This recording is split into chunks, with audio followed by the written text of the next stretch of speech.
Good morning and welcome everybody. Thank you for joining us today. We are very excited to have Ryk van Niekerk with us today. He's the editor of Moneyweb.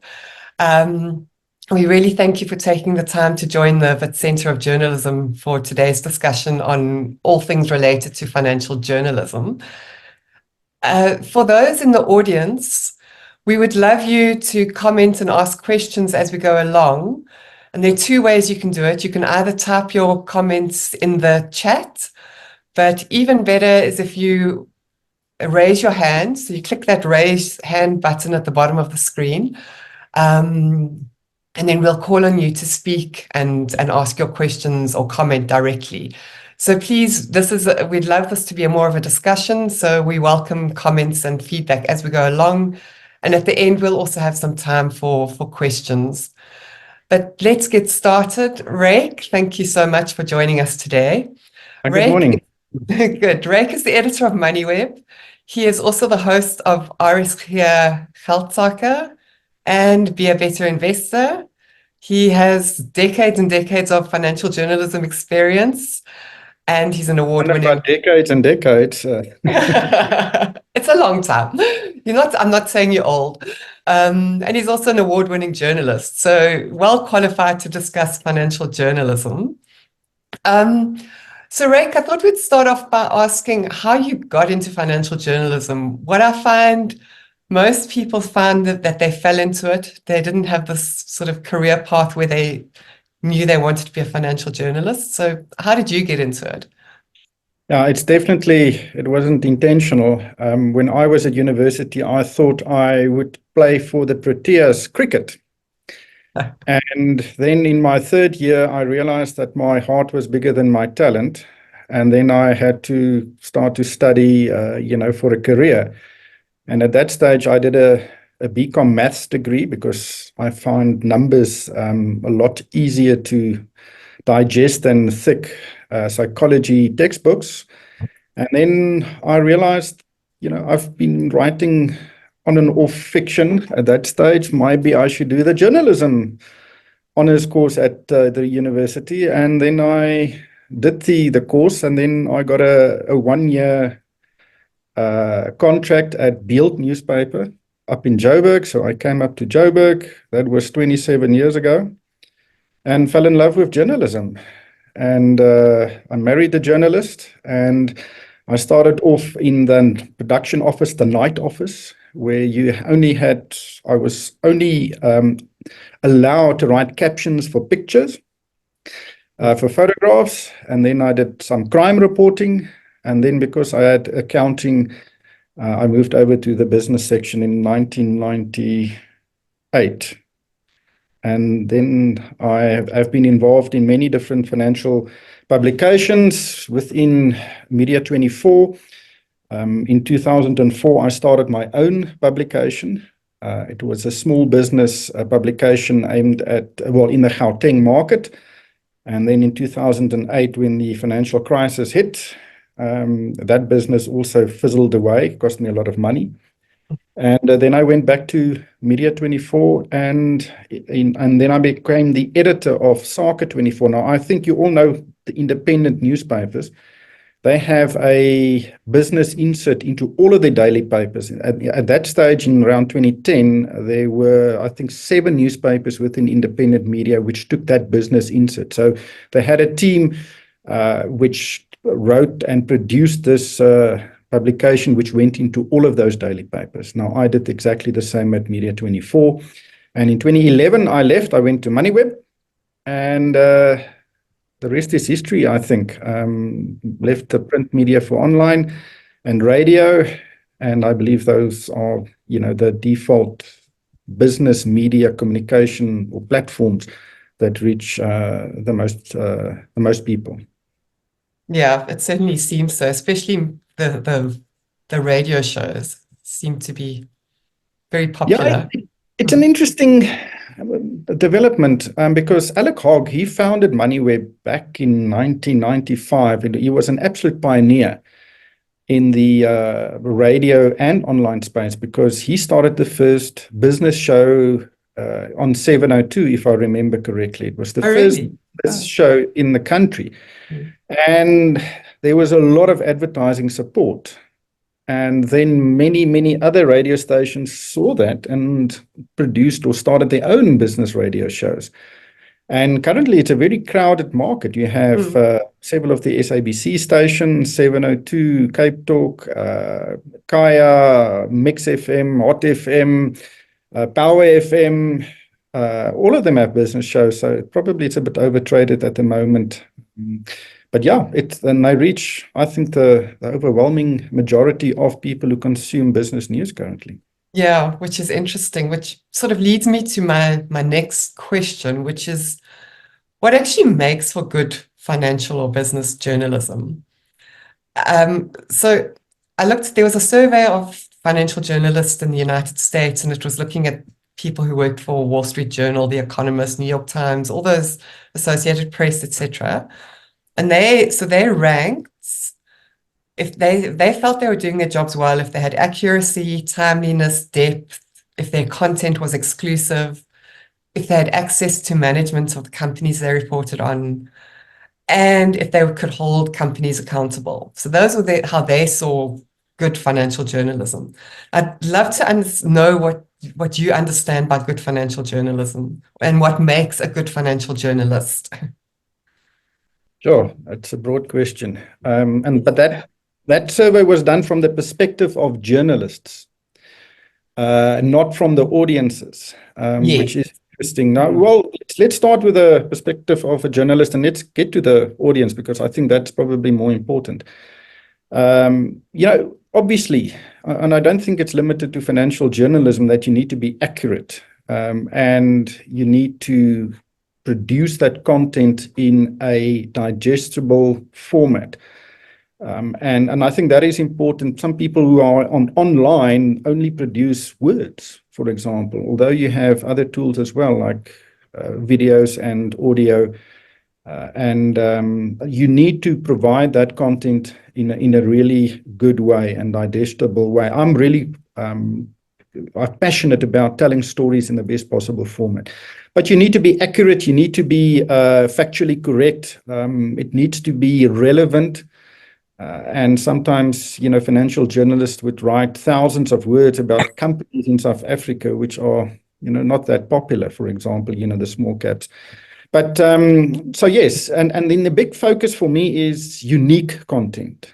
Not the press release content we see dominating many of the financial publications. I get around 1,500 emails a day, of which there are around 150 press releases. Now, it's very easy to take a press release, put it into ChatGPT, rewrite it as an article, and then fact check it afterwards. Maybe phone one analyst and get an independent quote.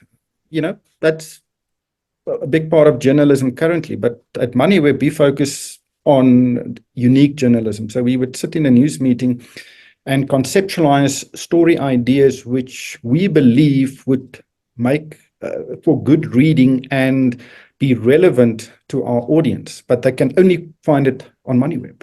And I think that is a big focus. So I would agree with that survey. Relevance, most definitely. Accuracy, most definitely. But also, you need to tell stories no one else tells.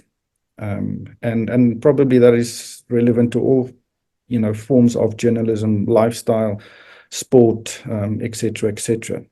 But I think what is maybe more relevant is from an audience perspective, because you get such diverse audiences. Now, my approach is you need to understand the life cycle of people who consume business media, because and in many ways it's like television, but I'll get back to television as well. When you're 18, 19, 20 years old, you have very limited assets and money. You're desperately trying to find a job. And you will not typically consume any business media because it's just not relevant in your world. And the same with television. That is the audience with the lowest TV audience numbers for most TV stations. And everybody wants to target the youth, but people have got other priorities. And then you start a life cycle. 22, 23, you get your first job, but still your focus would be on, surviving the month on a low salary, buying a car, paying as little for rent as possible. Those type of focus, especially in your financial will. You're not concerned about saving for retirement, although you should be. Life insurance isn't really on top of mind because, you don't have dependents, or many do not have dependents. And then you get to 26 to 30, maybe you get married. Now suddenly you need to buy a house. Now suddenly you have potentially a dependent. And now you need to go and start also to plan for retirement. And that's when you start to consume business media, because you need to know what the options are and you want to educate yourself. As you go from your 30s to your 40s, you have kids, then suddenly you go into the most expensive part of having a household. You need to pay for kids' school fees. You need to maybe get into a bigger house, bigger car. You need to get life insurance. So if something happens to you, your dependents would be cared for. In your 40s, retirement savings become more important, and then suddenly you move maybe into the sandwich generation, where you also have to start caring for parents. The same type of the black tax scenario, which is really prevalent in South Africa, and that is the most expensive part of your life cycle. And then if you go into your 50s and 60s, the focus then moves over to retirement, which is a big part of this whole industry. So that's a long story for which is so relevant for financial journalists, because you need to cater for all of those people in reporting, and especially from a publications type of scenario. On which of those target audiences do you focus? And then you get normal people who are maybe professionals or graduated, engineers, doctors, lawyers, etc. And their core interests are different. They just want to know personal finance, what to do with their money. Then you get your C-suite, your directors of companies, very senior people who would like to know what their competitors are doing. So they would like to consume more company news and analysis of share prices of these big companies. So you have all of these diverse audiences. And the trick is to try and get content that would be relevant to all of them. You can't just focus on one part of that audience universe. And that is very, very difficult to do. So if you ask me what is the role of a journalist, is to actually identify and produce content that is relevant across those audiences to allow them to get what they want when they visit your platform. I see we have a question. Just oh no, it's not. It's a comment. Don't worry about that. So who do you see Moneyweb having such a broad audience, or who do you see as your audience in Moneyweb? That's a good question, because we have different audiences. On the website, we focus on investors. We look at news about companies and industries that may affect share prices or asset classes. And we spend a lot of resources to produce unique content analyzing these type of opportunities. For example, we've got a good story this morning about the construction industry in Gauteng, which has come to a standstill. Now, is that a risk or is it an opportunity going forward? Because the government has, or the president has announced promised an acceleration of the infrastructure development or construction in the province, and obviously that would support the industry. We invest a lot of money in buying data, investment data, to allow people to analyze shares and investment opportunities on their own. So that is pure investor-focused C-suite, the higher end of the market. But on our radio shows, and we have 5 shows, Moneyweb produces. We've got the RSG Geldsaak, is the one on the Afrikaans station on on the SABC platform, and we've got SAFM. Jimmy Mahai, he presents the SAFM market update. We've got a morning show with Simon Brown. It's an online streamed show. It's the only business show in the morning.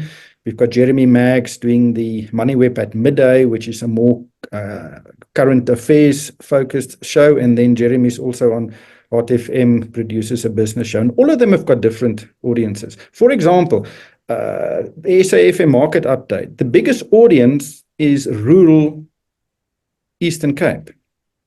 Oh. So now you need to produce a business show for a rural Eastern Cape audience. And, you know, that will be totally different, for example, to Hot FM, which is a younger, professional, Gauteng-based audience. So when you look at those markets, you need to pick topics and stories which are relevant to those markets. And that's, you know, that's not always easy to do. So academics love to sort of analyze journalism and say you should be performing a social responsibility role or a, you know, watchdog role, etc. But I mean, it really does come down to serving your audience as opposed to having some sort of academic role. But do you see the role? Is it something you encourage at Moneyweb? Is trying to have this watchdog over companies, over whoever you report on mindset? How do you think about that? Well, I would imagine a watchdog role would be leaning towards more investigative journalism. Yeah. Now, let me ask the participants or the attendees, just in that chat function, just put in the names of the investigative journalists you know in South Africa, the names. And let's see if we can get to 10. Because this is a passion of mine. You know, I've been an investigative journalist for many, many years. And the key to, you know, it's a very, very resource intensive field because one story could take you a month. There are some journalists who spend 6 months on a story, which probably is a bit excessive, but it's you need to pay that person a salary, and if you only work on one story a month, you know, it's very, very expensive content. Now, obviously, I would love it to have a team to only focus on investigative journalism. There are, especially in the financial side, because there are so few. I don't know of many, actually, I don't know of any investigative journalist with an accounting background, which is absolutely critical in financial journalism. Yes, there are at any given time around 300 investment scams in South Africa. Some of them are very, very simple. Some of them are pretty complex. And if you know how many people lose money through these scams, you know, it's insane. So why do we not have a publication or a team or an organization only focusing on exposing these investment scams? And it comes back to resources. So yes, we would love to do it. And if you look at Moneyweb, we focus on it, but it's too few and far between. And it's because it's such expensive journalism. We have a list here of, okay, I can see it here. Paulie van Wyk, excellent. Yes. Mr. well, he's not in the business anymore. Paulie is there. Sam Soul, absolutely. Sabelo, yes, I know him. Warren Thompson, I think he's left the industry. You know, that's 4. Peter Louis Myberg can be on that list. Sikonati Mchancha can be on that list. Sam Cowan, most definitely. But the point is, where are we now? 6, 7?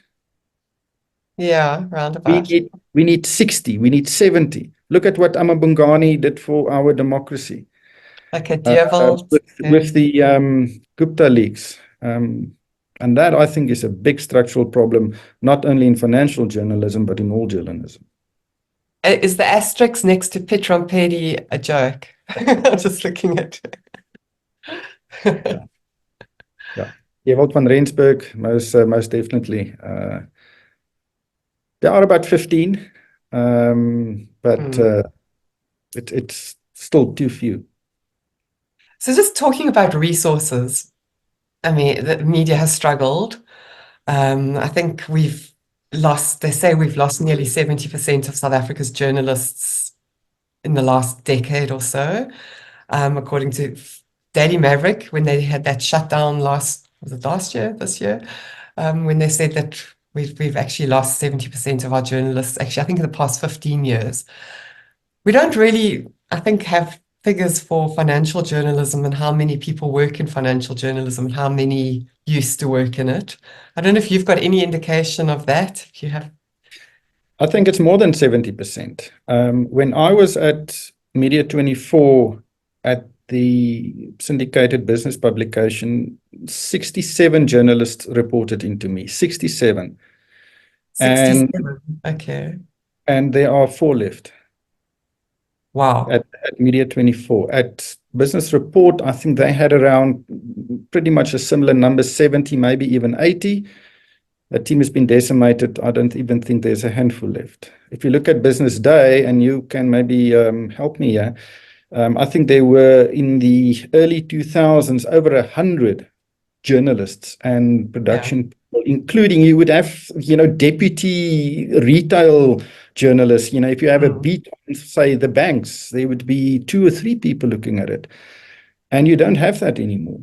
You just don't. And I think the number of full-time journalists at Business Day, the number's around 15. Obviously, there are also contributions made by those journalists to Financial Mail and BD Live. But if you just look at those numbers, it's actually frightening. Now, there are 2 reasons, or probably more, but the main ones is that I don't think there is a profitable media institution, mainstream media institution in South Africa. When the Competition Commission had that MDPMI, it's the hearings into the dominance of Google and Facebook on the South African media landscape. I sat there and I was astounded with the level of transparency of these companies who normally do not talk about their financial position at all. And News 24 showed a graph where they haven't made a cent of profit ever. They budgeting for a loss of 20 million rand, or that's if I remember correctly. Community newspapers, it's in dire financial pressure. Moneyweb, it's definitely not easy out there. And we've got a very, very patient shareholder. Arena, they can't pay their printing bill at the moment, especially with the Sunday Times. The circulation of Business Day is less than 10,000. It's crazy. So there is a lot of pressure on this industry, and the Google dominance is maybe a topic for another day. But the model has changed so significantly that it is very, very difficult for financial publications to be profitable. And I'm not talking about huge corporate profits. I'm just saying pay your bills. Surviving. Absolutely, it's a game of survival. So the outcome of the Google hearings would be quite interesting. The second reason is, and it leads from the financial position, is salaries. If you take an entry-level journalist in South Africa, freshly graduated from the Wits Business School, well, the Wits Journalism School, you're looking at an internship, maybe 8,000 Rand a month. And if you're really good, after 6 months, it will maybe double to 16, 17. And then from there, it will increase with inflation, maybe a bump here and there if you're really good. So when you're in your 26, 27, when you really want to start building a career, you're looking at 25, maybe 30,000 Rand a month. Now, if you compare that to the PR industry or the corporate communications industry within big companies, they would pay probably double that. So in many ways, it is a occupation or a career of passion, but and that I believe is a big problem. If we could be more sustainable on the business model side, I think that would change. But what I'm seeing is that many people or students do an internship, work 1 or 2 years, and then they get snapped up by the corporates and also government. And then those people are used as spokespeople or communications people. And it's going to create a huge problem in 10, 15 years' time. So do you think corporate South Africa should step in and somehow find a way to support good journalism, good business journalism? Is it in their interests? Do they have an obligation? Yes, and yes. And I'm going to take you back to the 2000s, when business journalism absolutely flourished, when you had the newsrooms of 70 people at Media 24, Independent. I can't remember what Arena's name was then. Times Media, probably.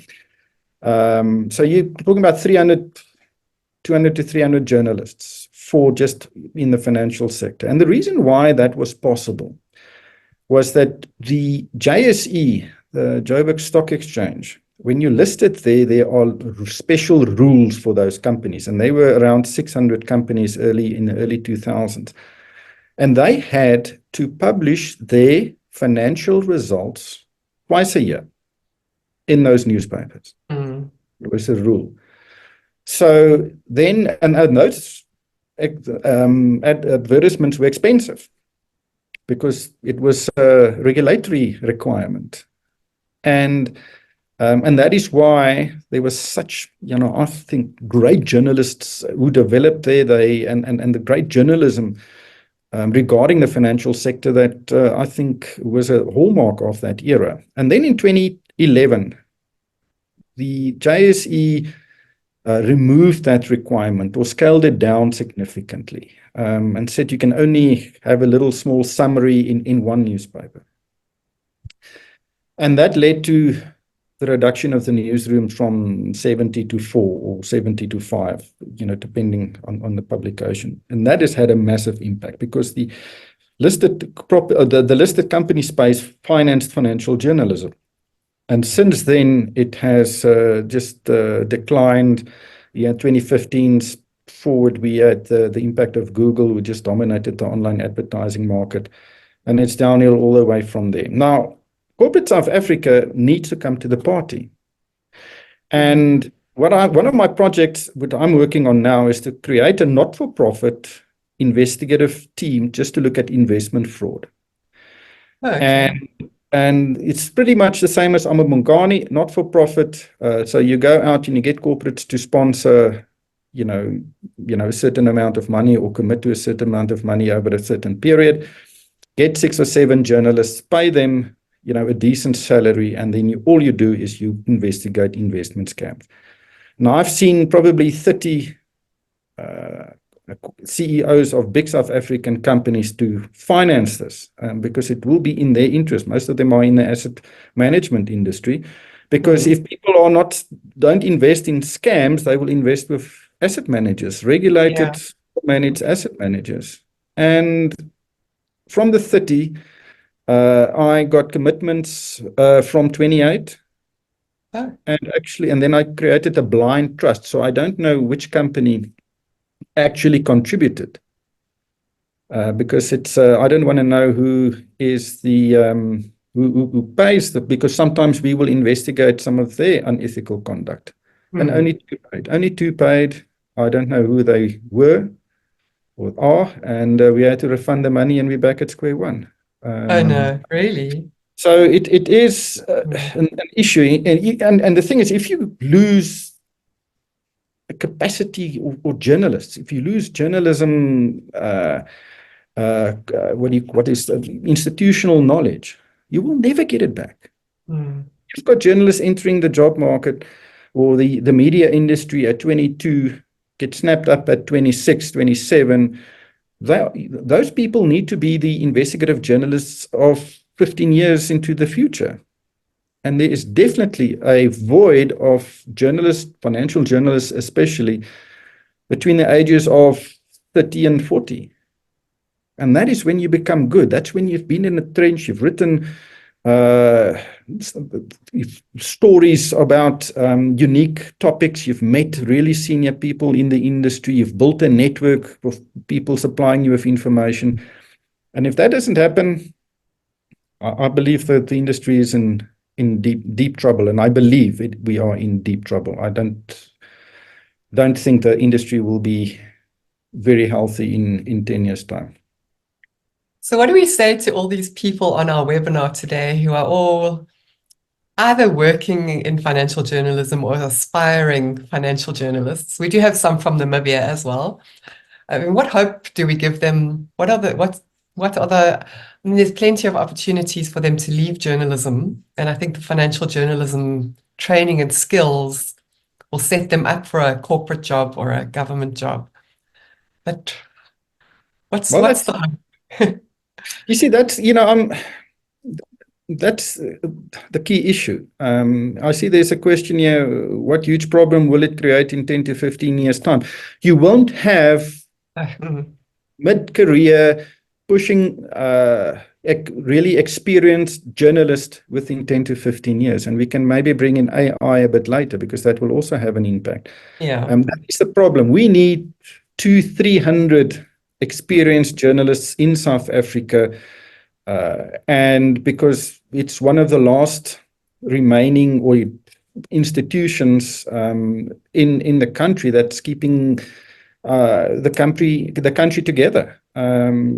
The legal system is not dysfunctional, but it just takes too long for cases to be properly investigated and prosecutions to take place. So what we've seen, especially with state capture, was that the media actually exposed what was happening, and it really highlighted what happened during a certain political era. If we don't have those journalists in 10 years, it won't happen again. That is why I believe it's a huge risk.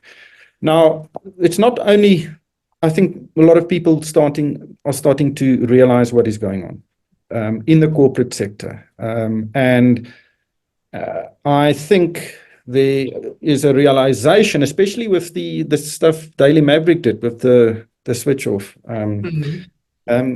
from corporates, that their marketing campaigns are making a difference. It funds journalism, and they need to focus on mainstream publications, because if they don't, it will reduce transparency. That will reduce confidence in the economy and the government and the private sector. Don't forget the private sector. And that will reduce economic growth. And many of these companies do business in this economy. So it is in the interest to ensure that there is a transparent and a vibrant media to keep everybody accountable. So and I know many editors are doing that. I'm seeing CEOs, 2 or 3 of them a week, to just discuss, are you aware of the financial position of media? And I think there is a realization that it is the case. And I think, like everything in South Africa, when there's a crisis, something happens. And I think we will see this in media as well. Yeah. I just think it's quite alarming that corporates aren't coming to the party, but maybe there does seem to be some sort of mass movement to get them there. You know what? If you tell a corporate, listen, pull your stats from your social media advertising or your online advertising through Google, then they say, and you should pull it. And then you would see that they pay around 13 to 14 Rand for 1,000 impressions for one ad. So if you open a website, any news website in South Africa, not only financial, and you see that little ad on the page with that blue cross at the top right-hand corner. You must have seen that. That is a Google AdSense advertisement. So that is a company like F&B, for example. They want to target an audience between 30 and 35, earning 40,000 Rand a month, and they looking to buy a car. Then Google can tell them, we've got information about our audience. We can identify everybody between 30, around 30, between 30 and 35, and we can go and see if they've searched for a car in the past 3 months. And then you can, F&B can market vehicle finance to those people, for example. You can do that to that level. Now, they pay around 13 Rand for 1,000 impressions. So 1,000 people need to click on that article or view it for that 13 Rand. Now, you can imagine an article in South Africa, which gets 2,500 views on average, which is actually a good result, would yield 30 Rand, maybe 40 Rand. Mm. And if you take it back, that article to produce was around, say 2,500, 3,000 Rand. Yeah. So when you pull that stats and explain it to the corporates, they realize, listen, let's rather advertise directly on the media platforms. It is more expensive, but at least we're funding journalism. And I think that is heading out. Gustav, would you like to ask your question now?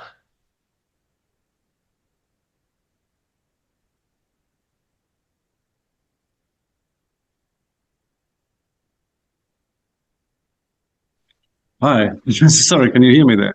Oh, okay. Yes. I did not have a question. Oh, Did okay. I also can't use the chat function. I'm fine for now. Okay, all right. I will ask later. Thank you. Thanks. Sorry, Ryk. I see there's a question for radio production, 3 years experience, 30 to 45, yes, depends on how good you are. The production of radio shows is a complicated and challenging job. At Moneyweb, we have 5 shows, as I've said. We've got 6 producers, and they need to organize or arrange, say, 5 interviews per show. So that is 25 interviews per day, which need to be set up by those producers. And these are interviews with captains of industry, the top analysts, senior government officials. It's a tough job to get 5 people to participate in a radio show. So it's hard work, it's challenging work. And if you're good and you can build a relationship with some of these people, I think salaries of between 30 and 45K is most definitely possible. I think we have some more questions. Mashile? Oh, yes. Thank you very much. Thanks. It's good to meet with you anyway. My question is that, as you mentioned that at Moneyweb, the issue of investigative journalism, especially working on the cartels and also scams, can we really do it? I'm very passionate about that. Although I'm in far rural Limpopo province, but I think I'm very passionate to uncover or to write about this, because obviously it will demonize our financial growth, our investment in South Africa.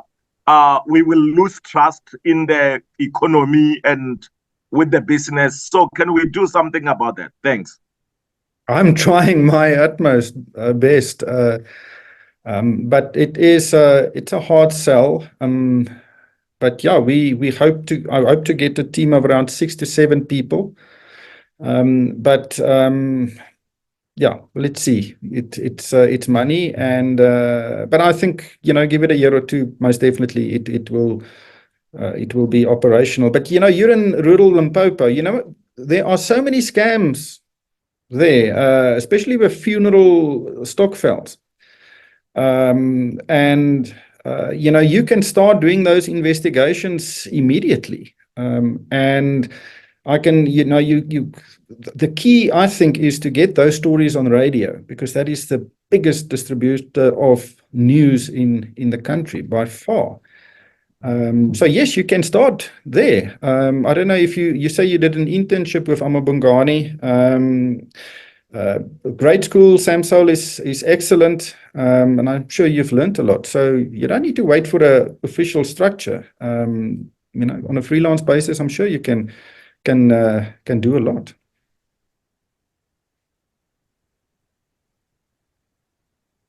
So I think we have one more question. Is that correct? Okay. No. The hand went down. Okay. Ryk, so you very briefly mentioned AI. I'd love to talk to you about AI. What does AI mean for journalism? Where do we go with it? And especially for financial journalism, how do financial journalists make sure that they remain relevant? And how can they use AI? Will it help? Just a bit of context. There's a field of study called disruptive innovation. And that is when a new technology emerges, which just totally changes the certain industries. Many years ago, I studied and I focused on disruptive innovation, focusing on how the digital era would impact media, basically looking at how the traditional print media would move over online. And I think the media actually did it quite well. But then in 2015, 2016, Google became so dominant that it took around 90% of online advertising. And then this is a new threat. Hopefully we will be able to solve that. And now we've seen ChatGPT launched 18 months ago, not even. And it's been a phenomenal disruptor of every single industry in the world, and especially industries where there are a lot of repetition. And, writing of articles on certain topics most definitely represents repetition. So what we'll see going forward is that AI and generative AI specifically, like GPT, Copilot from Microsoft, Gemini from Google, Claude, many of these platforms will start to generate content. And the example I've used earlier was you just get a press release, you put it into ChatGPT, and you tell it, listen, rewrite it as a news article. Then you check the facts afterwards. You don't need a senior journalist to do that. You don't need a sub-editor afterwards. It will make it a lot more productive within a newsroom to produce your run-of-the-mill stories. And that is a reality that is actually hitting home at the moment. We use it here at Moneyweb, and I've really studied generative AI in depth to understand exactly what the benefits could be, because it is there, you need to use it, it will change the way we work.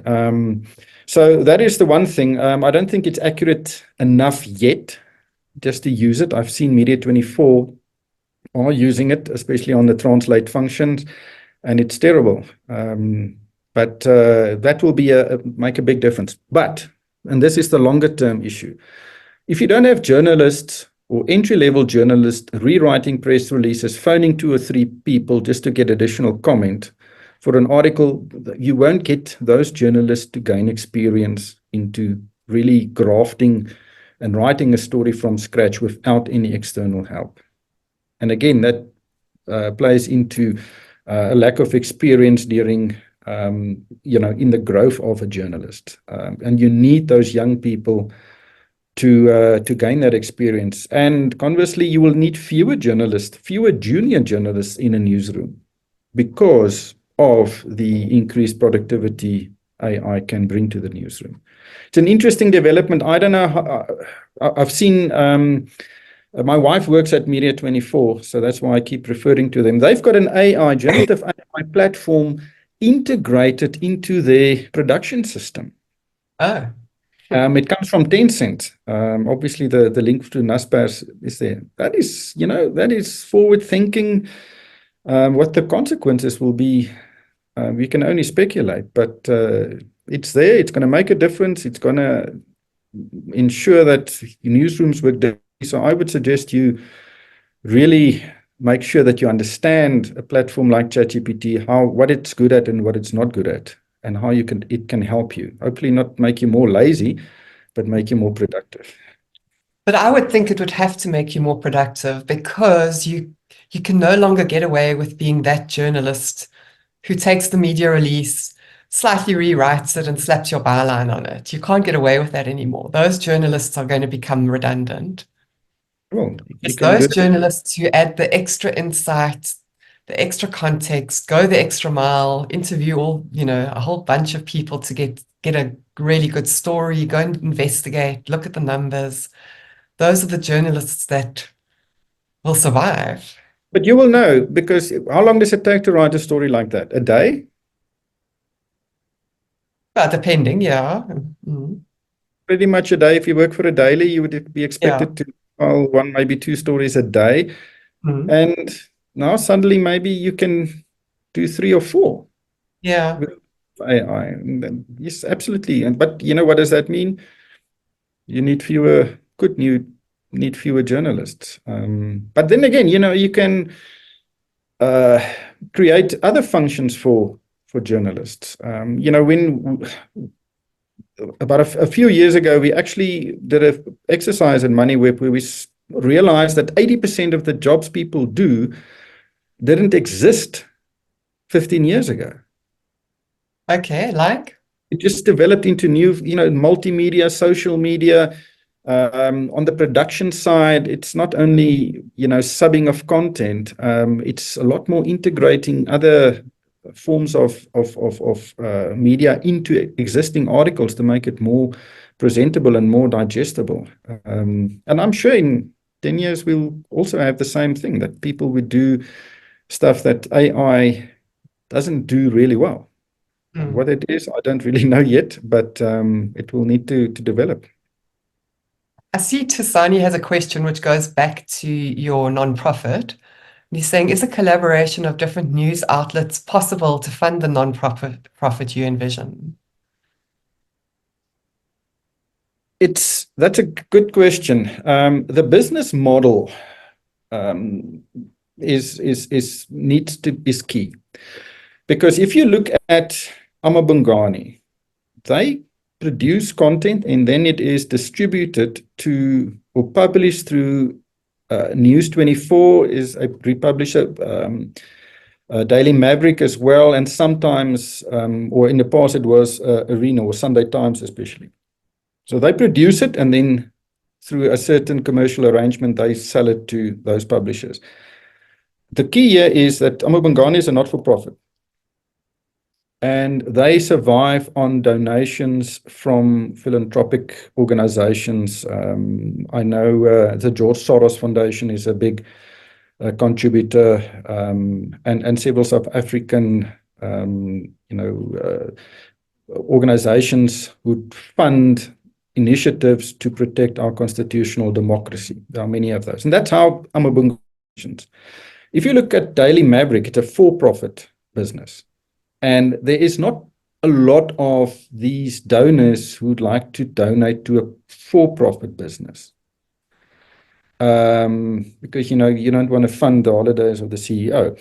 So that's why I'm looking at creating a not-for-profit investigative unit just on the investment sector, investment fraud, but it needs to be funded by the industry. And that content will need to be distributed as far as wide as possible. So it will be exactly the same model where we will have a type of a wire service of this content to different publications and especially radio stations, community radio stations, where we can get that news out as far and wide as possible. And that would be the key to reach the biggest possible audience. If you start your own website now in the South African media landscape, it's going to really battle to get any significant audience. News24 is dominating that space. Arena, Business Live and Times Live, I don't think they are doing that well, but it's very dominated and concentrated by one or two sites. So the key would be to distribute it as far as wide as possible on as many sites as possible. So that distribution model is very, very key to get that right. I see there's another question, Mohoni. Is there any room for collaboration with journalists outside of South Africa, and how can we go about that? He's in Windhoek, Namibia. I'd like to hone my skills and also see if I can compete on an equal basis with the South African guys. Yeah, absolutely. You can create a network of journalists. For example, I'm researching a company called Bangso at the moment, and it's a company that sponsors Bafana Bafana and also Dricus du Plessis, our UFC champion. They've got big offices in Cape Town. They're registered with the financial services industry, and I believe they are very unethical and potentially, let me pick my words carefully, maybe not the most honorable company. Now read into my investment fraud type of investigations. And I had help from a journalist in Israel, which I've known for many years, and a very good investigative journalist, and a journalist in Australia. And I managed to get a lot of information from those two people, and it's a bit of a collaboration to have written the story or stories. And that's one way of collaborating, is reaching out to other journalists in other countries to assist you with stories and getting an international perspective. And the other way is just to write for international publications. I know there are many freelancers who work for the New York Times. My wife writes a lot for the New York Times for their lifestyle section. So it's not a South African story written for an international publication. You can most definitely write, lifestyle stuff, for example, or sport, or on any topic in the world from your particular, newsroom or study or wherever you are. But again, you need to be proactive, reach out, get to know those people, build those networks, build the relationships, and yeah, I think what is it, Marshall McLuhan, who said the global village? I think we're in a global neighborhood at the moment. The digital world we live in makes the world very small, and you can do anything from anywhere. Ohoni, we will talk more about that, because one of the things we're trying to do at WIT's Centre for Journalism with the financial journalism is create, we were calling it a fellowship, basically a network of financial journalists who can help each other, share sources, bounce ideas off each other. So that is something we're trying to create in the absence of any sort of industry initiative. Which brings me to another question, which is about education of financial journalists. So at WITS, we have a financial journalism program, but there's not really a lot of formal financial journalism programs in the country, or actually across the continent. What are your thoughts about educating journalists? How do you think that should work best? A lot of financial journalists used to learn the job in the newsroom, but then there were quite a lot of experienced people that were helping them along. Do you offer accounting as a course or a subject? No, we more about, accounting is an add-on. Because accounting, that's a 3-year degree. So yeah. No, it is. I think that is accounting and economics, or knowledge of economic theory and accounting, is absolutely key. A big part of financial journalism is the analysis of company results, financial statements. A listed company needs to produce statements twice a year. And you need to be able to look at those statements and understand, did this company do well? Did it really battle? Did it perform poorly? Because the financial performance will affect the share price of that particular company. And that is my biggest frustration, is that there's so few people studying accounting into journalism. It's too few. And that is an issue. Obviously, your writing skills and the structure of articles is really, really important. And basic economic overview of what's going on is absolutely critical. And I know the WITS program well. It's a really, really good program. And I've seen graduates, stepping up into newsrooms and performing really well. But that is my concern, is the core financial type of knowledge. Now, that doesn't mean that you can't learn it. A lot of people learn it on the job. And some of the best financial journalists are not, didn't have a BCom or an accounting background. But it helps a lot if you're young and you enter the market and you've got a head start, from many, many other people. But education is absolutely key. We've got a program here where anyone who wants to study Moneyweb pays for it. As long as it's an accredited study, there are some rules. But and I really, really push the guys to make use of it, and to improve their knowledge base. And it's not only university degrees, short courses on sound engineering, video production, etc., etc. And hopefully when you walk out of there, you haven't finished your studies. Hopefully it's just the start of a long and protracted postgraduate education strategy. It's critical. Well, what we tell our students is we try and teach them more, knowing where to go information, because we can't, it's a 6-month course. We can't teach them to be accountants, but we can show them where to go, and we can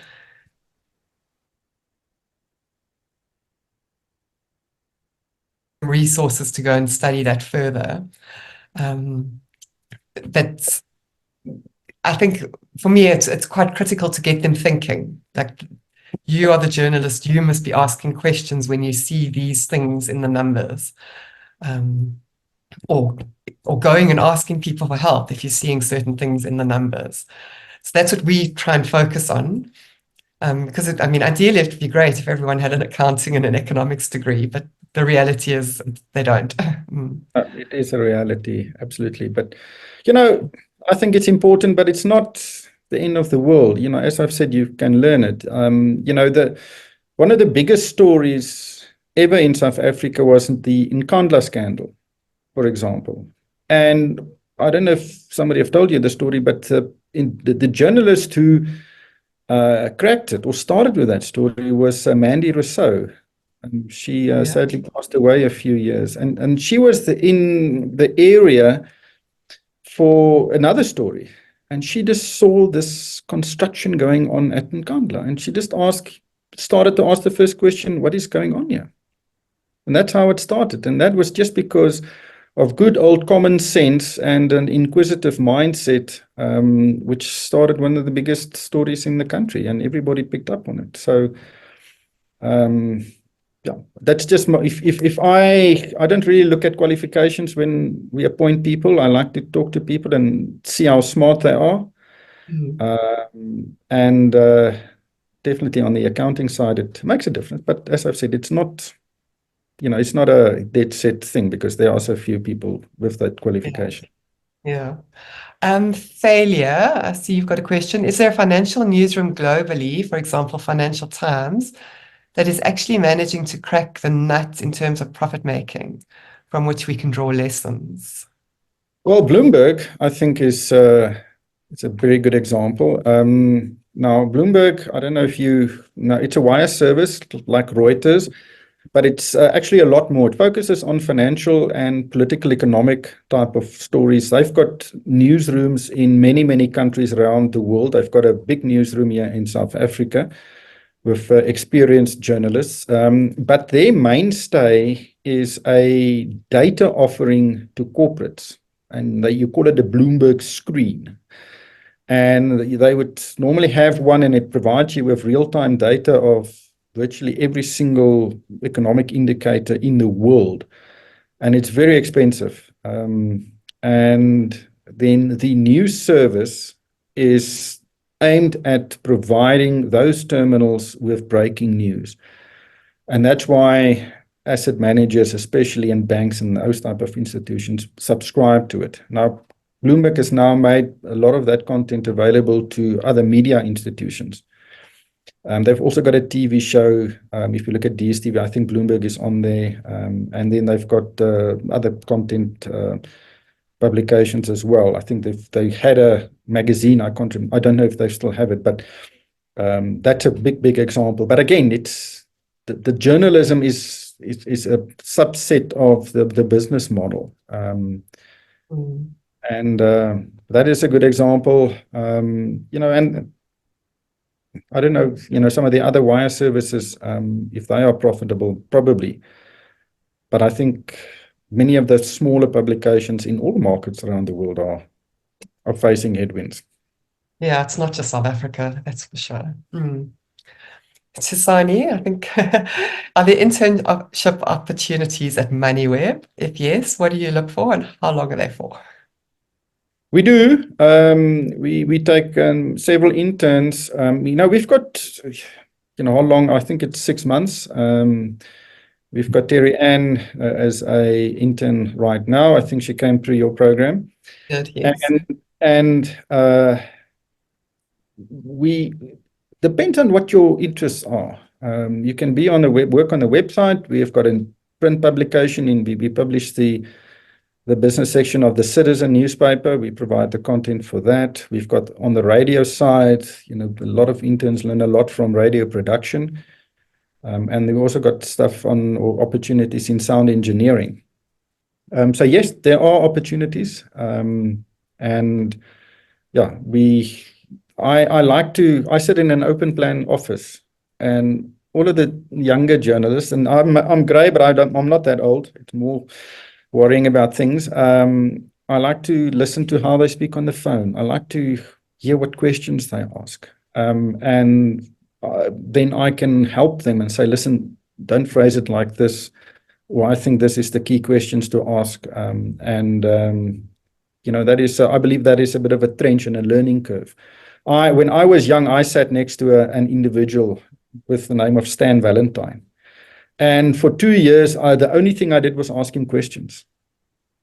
And that's how you learn. And I think the internship programs in many newsrooms are just listen, we see you as a junior journalist. And there's not that much opportunity to grow.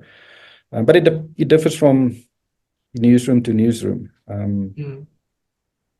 But yeah, no, we do, most definitely. And you are a junior journalist and you will do big stories, but with help. Okay, good. I think we're sort of coming to an end. Any last questions, anybody, before we wrap up? This is your last opportunity. Can I ask a question?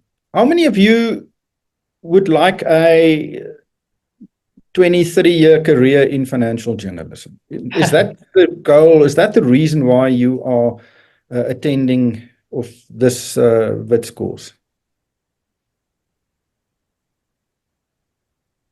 Just maybe put up your hand if that is your intention.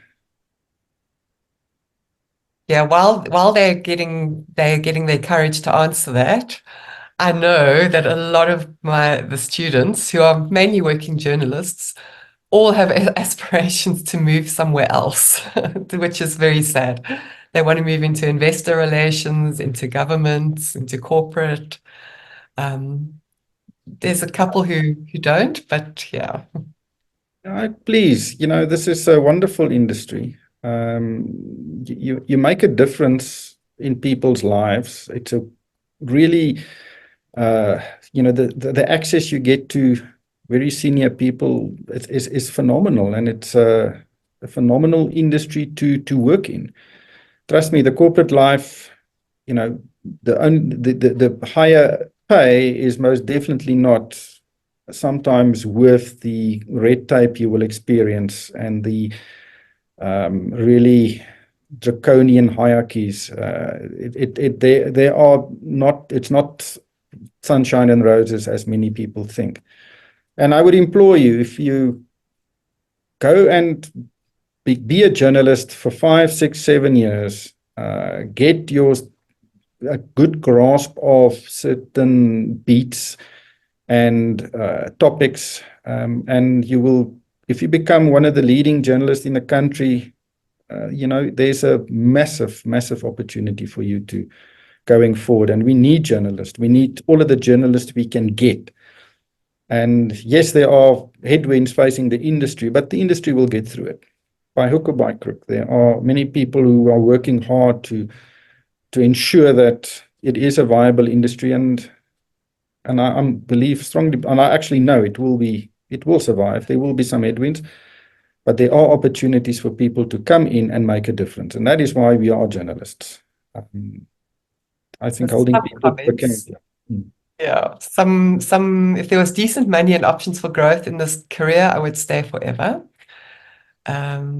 Definitely an interest. I'm more inclined towards marrying financial journalism and the socio-economic rot in South Africa. Okay, interesting, Chris.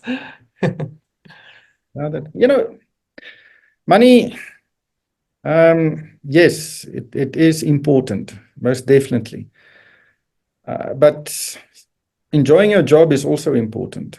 And feeling that you're making a difference is also important. And yeah. I can say, having worked on both sides, that journalism is a lot more fun than corporate, that's for sure. Absolutely. Absolutely. Yeah. Thank you.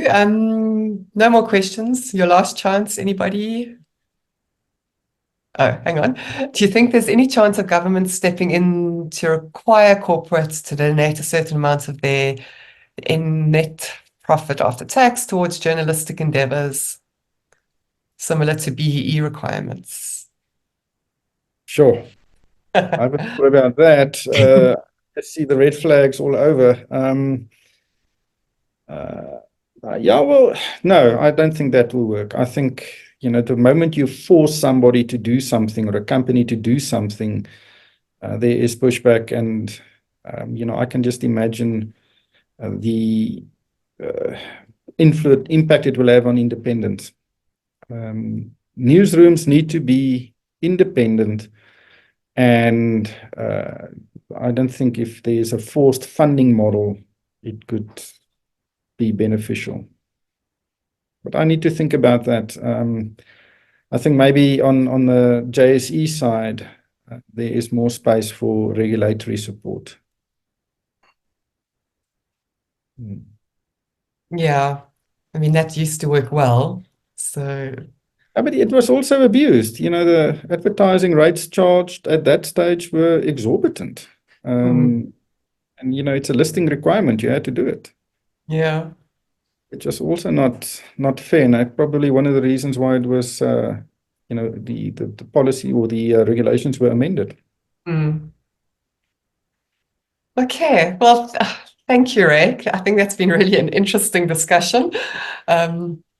Financial journalism to me is endlessly interesting, and there's so much we could have discussed, but I think we really had a nice in-depth conversation, and I hope all you aspiring financial journalists, current financial journalists, that you all learned something and felt inspired to stay in the industry, please. And thank you, Ryk. Really, really do appreciate your time. Yeah, absolutely. You know, my email address is Ryk, ryk@moneyweb.co.za. So please reach out. I recognize a few of the names. So, yeah, you know, let's fight the fight and make a difference. There's a lot more journalists who weren't able to join given the timing, but that's why we're going to make the recording available. We find that tends to work for people to be able to watch in their own time. So you may get some more emails and comments from other people. Okay, excellent. Thank you. Have a great day. Thanks everybody. All right. Cheers. Cheers.